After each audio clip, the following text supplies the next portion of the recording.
गौतम बुद्ध और नाराज चायवाला। एक बार की बात है। गौतम बुद्ध अपने शिष्यों के साथ एक गांव में पहुंचे। गांव छोटा था, लेकिन वहां की चाय बहुत मशहूर थी। सबसे पहले बुद्ध एक चाय की दुकान पर रुके। चायवाला था कालू। कालू बहुत मेहनती था, लेकिन हर समय गुस्से में रहता था। बुद्ध ने मुस्कराकर कहा, भाई एक कप चाय मिलेगी? कालू झुंझलाकर बोला, चाय है, शांति नहीं।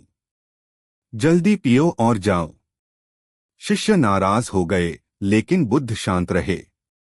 उन्होंने चाय ली और बोले, चाय बहुत स्वादिष्ट है। कालू चौंक गया। मैं तो गुस्से में बनाता हूं, फिर भी स्वादिष्ट। बुद्ध हंसे और बोले, गुस्सा डालो या प्रेम, अगर हाथ सच्चे हों तो स्वाद बना रहता है। कालू को बात चुभ गई। अगले दिन कालू फिर गुस्से में था।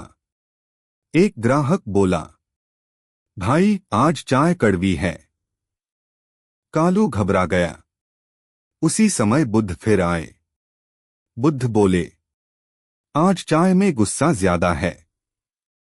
कालू बोला, तो मैं क्या करूं? जिंदगी ही कड़वी है। बुद्ध ने जमीन से एक छोटा पत्थर उठाया और बोले, इसे मुट्ठी में पकड़ो। कालू ने पकड़ा। कुछ देर बाद हाथ दुखने लगा। बुद्ध बोले, पत्थर दुख नहीं देता, उसे पकड़े रहना दुख देता है। कालू की आंखें खुल गईं। उसने पत्थर छोड़ दिया। उस दिन के बाद कालू ने गुस्सा छोड़ दिया। चाय में मुस्कान मिलानी शुरू कर दी। और हैरानी की बात, अब उसकी चाय पहले से भी ज्यादा बिकने लगी। गौतम बुद्ध मुस्कराए और बोले, शांति बाहर नहीं, छोड़ने के भीतर होती है। कालू चाय वाले की दुकान अब बदल चुकी थी। जहां पहले गुस्सा उबलता था, वहां अब चाय के साथ मुस्कान भी उबलती थी। गांव के लोग हैरान थे। एक बूढ़ा बोला, कालू आजकल तू गुस्सा क्यों नहीं करता? कालू हंसकर बोला, अब गुस्सा मेरे बस में नहीं रहता, मैं उसे आने ही नहीं देता। उसी समय एक नौजवान आया, भोलू। भोलू बहुत चालाक था और दूसरों को नीचा दिखाने में मजा लेता था। भोलू बोला, कालू शांत बनने से क्या मिल गया? पैसे तो चालाकी से आते हैं। कालू कुछ बोलता। उससे पहले गौतम बुद्ध मुस्कराते हुए बोले, अगर चालाकी से सब मिल जाता तो शांति सबसे अमीर होती। भोलू हंस पड़ा। अच्छा, तो शांति दिखाओ। बुद्ध ने चाय की दुकान की तरफ इशारा किया।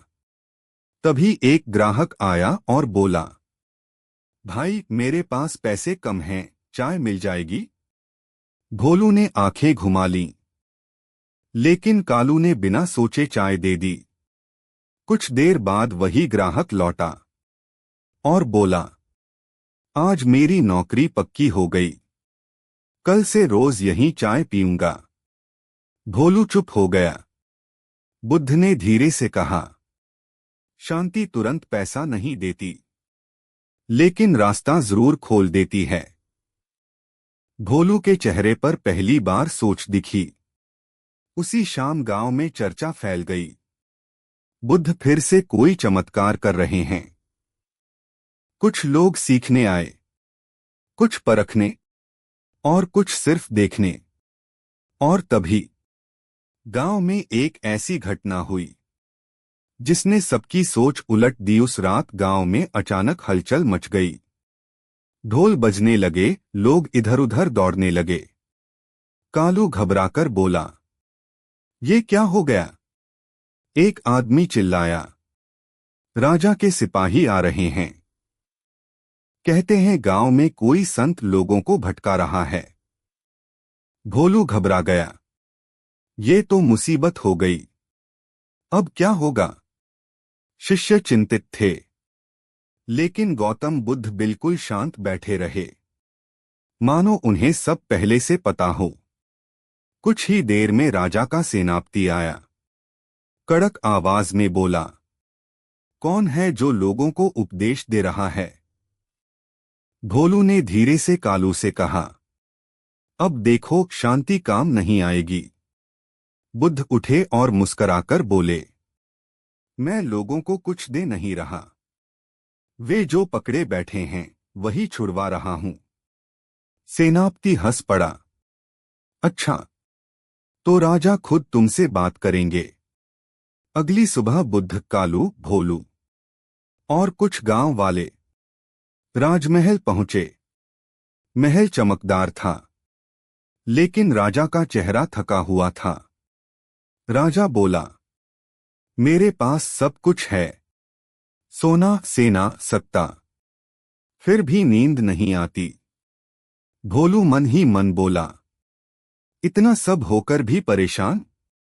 बुद्ध ने राजा से कहा, क्या मैं आपको एक सवाल पूछ सकता हूं?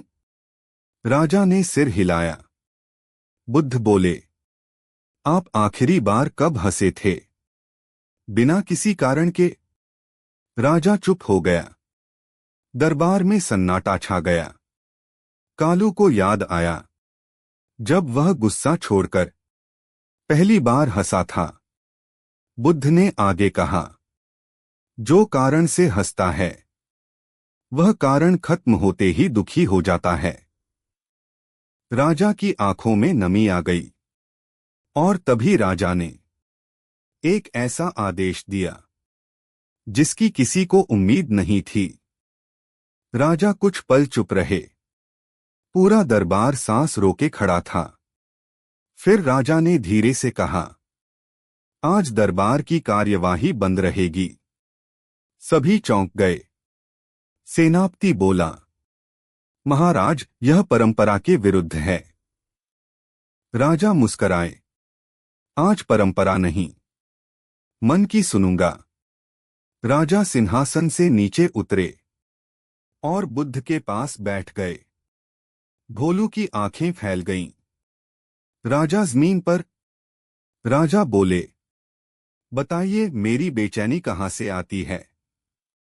बुद्ध ने महल की दीवार की ओर इशारा किया। वहां एक बड़ी घड़ी टिकी-टिक कर रही थी। बुद्ध बोले, यह घड़ी क्या कर रही है? राजा बोले, समय बता रही है। बुद्ध मुस्कराए, नहीं, यह समय गिना रही है। राजा सोच में पड़ गए। बुद्ध बोले, जो हर पल गिनता है वह हर पल खोने से डरता है। उसी समय एक सेवक दौड़ता हुआ आया। महाराज, पड़ोसी राज्य ने कर बढ़ा दिया है। दरबार फिर से तनाव से भर गया। राजा ने बुद्ध की ओर देखा। अब बताइए क्या करूं? बुद्ध ने कालू की ओर देखा। कालू घबरा गया। मैं? बुद्ध बोले, हाँ, चाय बनाओ। सब हंस पड़े। यह भी कोई समय है चाय का? लेकिन कालू ने चाय बनाई। सबको एक एक कप मिला।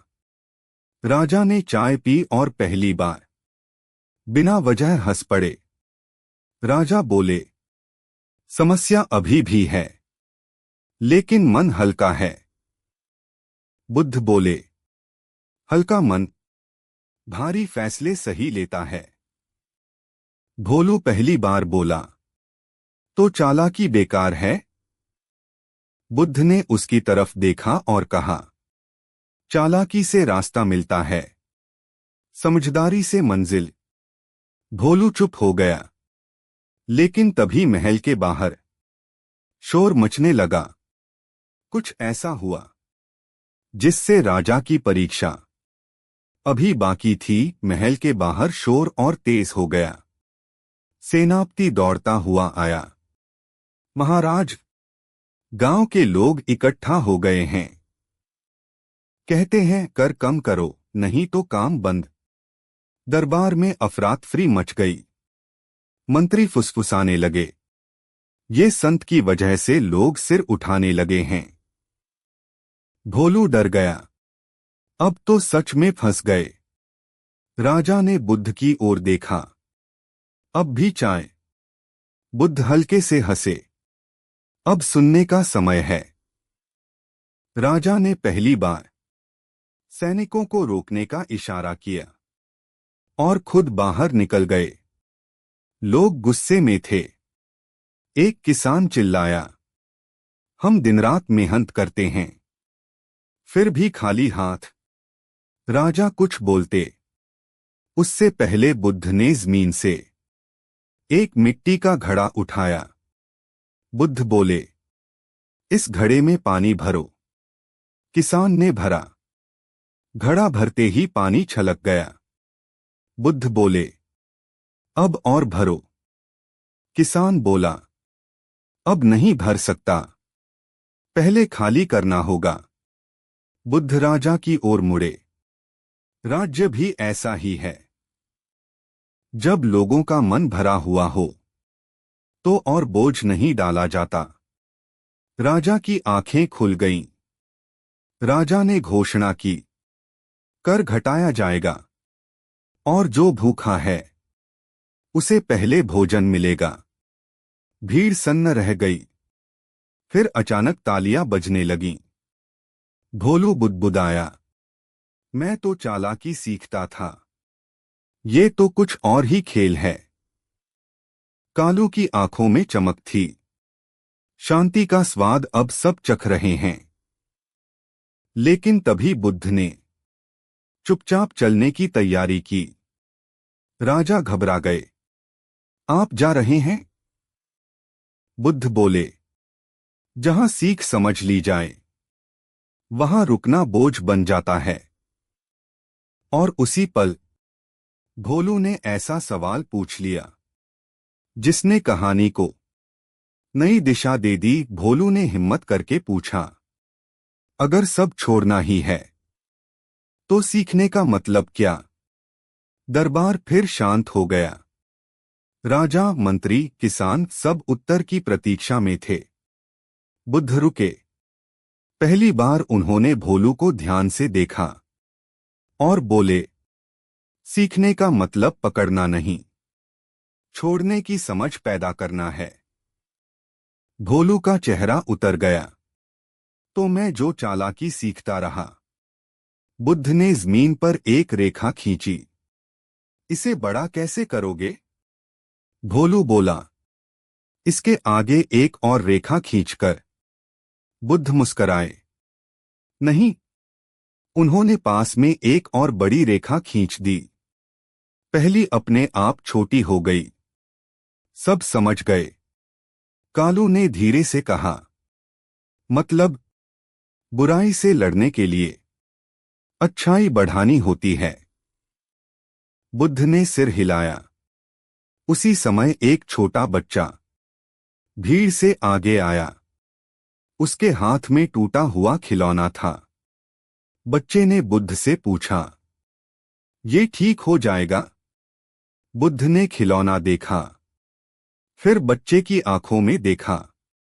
अगर नहीं भी हुआ तो क्या तुम हंस सकते हो? बच्चा हंस पड़ा। हाँ। बुद्ध ने खिलौना वापस दे दिया।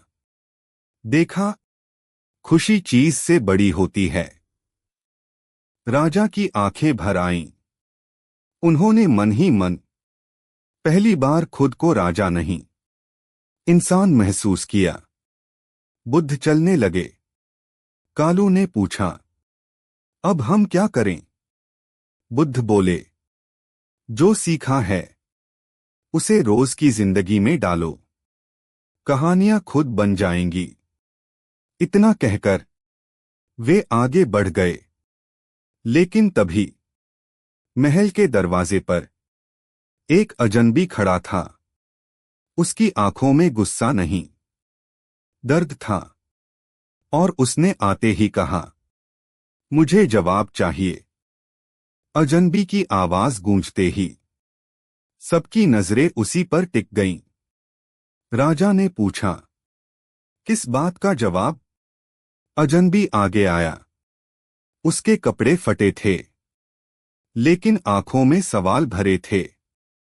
वह बोला, मैं हर दिन सही काम करता हूं, फिर भी दुखी क्यों मिलता है? दरबार में सन्नाटा छा गया। भोलू ने मन ही मन सोचा, अच्छा सवाल है, इसका जवाब तो मुझे भी चाहिए। बुद्ध रुके। उन्होंने अजनबी से कहा, तुम नाव चलाते हो? अजनबी बोला, हाँ, नदी पार कराता हूं। बुद्ध मुस्कराए, जब हवा विपरीत हो तो क्या नाव को दोष देते हो? अजनबी चुप हो गया। बुद्ध बोले, सही काम हमेशा तुरंत सुख नहीं देता, लेकिन गलत काम दुख जरूर जल्दी देता है। अजनबी बोला, तो इंतजार करना पड़ेगा। बुद्ध ने सिर हिलाया, नहीं, समझ बदलनी पड़ेगी। उन्होंने जमीन पर पानी डाला। देखो, पानी नीचे की ओर बहता है, फिर भी सबसे ताकतवर है। कालू बुदबुदाया, शांत रहकर भी मजबूत। राजा ने अजनबी से पूछा, तुम क्या चाहते हो? अजनबी बोला, बस इतना कि मेरे दुख का कोई मतलब हो। बुद्ध ने कहा, दुख का मतलब तब बनता है जब उससे कोई और कम दुखी हो जाए। अजनबी की आंखें भर आईं। उसने पहली बार सिर झुकाया। उसी पल भीड़ में से किसी ने कहा, अगर ऐसा है तो हम सब क्या बदलें? बुद्ध ने सबकी ओर देखा। हवा शांत थी, पल भारी था। और फिर बुद्ध ने एक बहुत छोटा सा काम बताया। ऐसा काम जो सुनने में आसान था, लेकिन करने में सबसे मुश्किल। बुद्ध ने सबकी ओर देखा और शांत स्वर में बोले, हर दिन एक पल रुककर अपने मन को देखो। बस इतना ही। भीड़ में हलचल मच गई। एक आदमी बोला, बस इतना? न पूजा न दान? बुद्ध मुस्कराए, अगर मन साफ नहीं तो पूजा भी शोर है। भोलू ने सिर खुजलाया, एक पल रुकना इतना मुश्किल क्यों लगता है? बुद्ध ने पास की सड़क की ओर इशारा किया। वहां लोग जल्दी जल्दी चल रहे थे, क्योंकि हम पहुंचने की जल्दी में जीना भूल जाते हैं। राजा ने गहरी सांस ली। उन्हें याद आया, कितने साल हो गए जब उन्होंने बिना डर सिर्फ सांस ली थी। कालू बोला, मैं तो चाय बनाते समय अब मन देखूंगा। बुद्ध हंसे, तो तुम्हारी चाय और मीठी हो जाएगी। अजनबी, जो जवाब मांगने आया था, धीरे से बोला, अगर मैं रोज यह करूं तो मेरा दुख? बुद्ध ने कहा, दुख जाएगा नहीं, लेकिन तुम्हारा दोस्त बन जाएगा। और दोस्त डराते नहीं। सब चुप हो गए।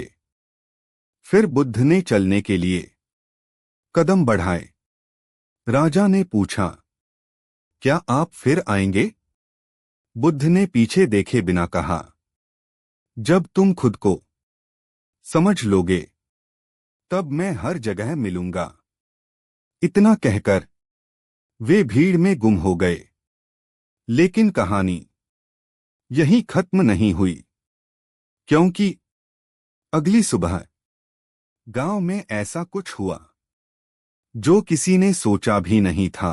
अगली सुबह गांव कुछ बदलाव सा था। लोग वही थे, घर वही थे, लेकिन रफ्तार धीमी थी। कालू की चाय की दुकान खुली। आज उसने चाय बनाते समय पहली बार आग नहीं, भाप देखी और खुद से बोला, अरे, मैं तो मुस्कुरा रहा हूं। उसी समय भोलू आया। उसके चेहरे पर चालाकी नहीं, उलझन थी।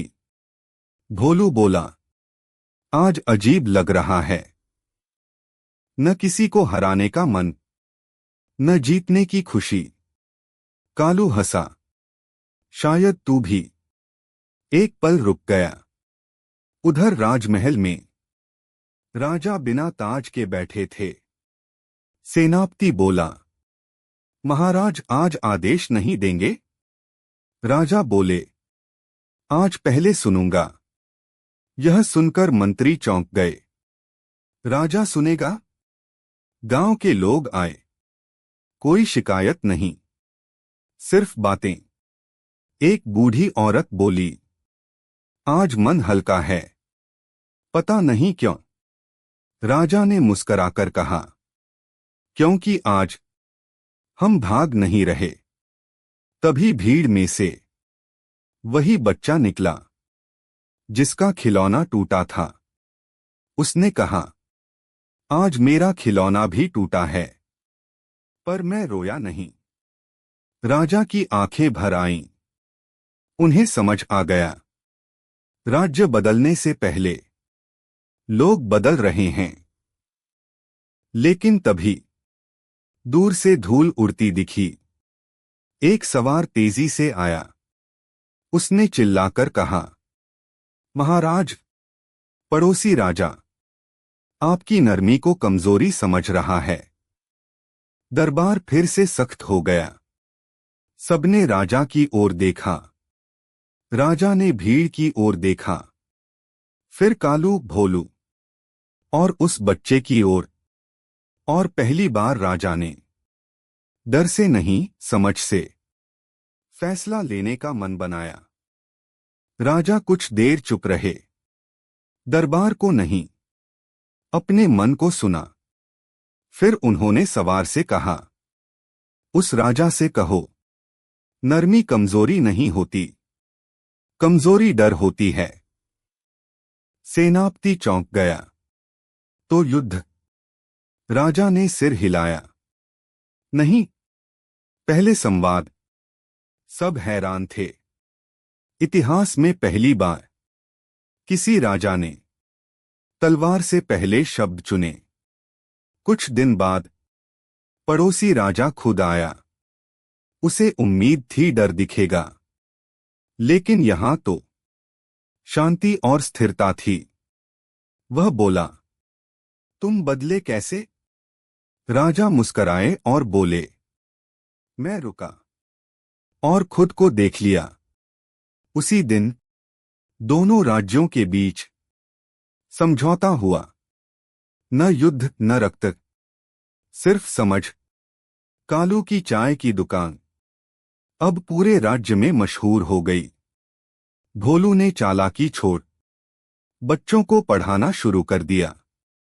वही बच्चा अब रोज हंसते हुए खेलता था। और गौतम बुद्ध, कोई नहीं जानता वे किस रास्ते गए। लेकिन लोग कहते हैं, जब कोई गुस्से में चुप हो जाता है, जब कोई दुख में थोड़ा रुक जाता है, जब कोई बिना कारण मुस्कुरा देता है, तो समझ लो बुद्ध वही हैं। कहानी का अंत। अगर चाहो तो मैं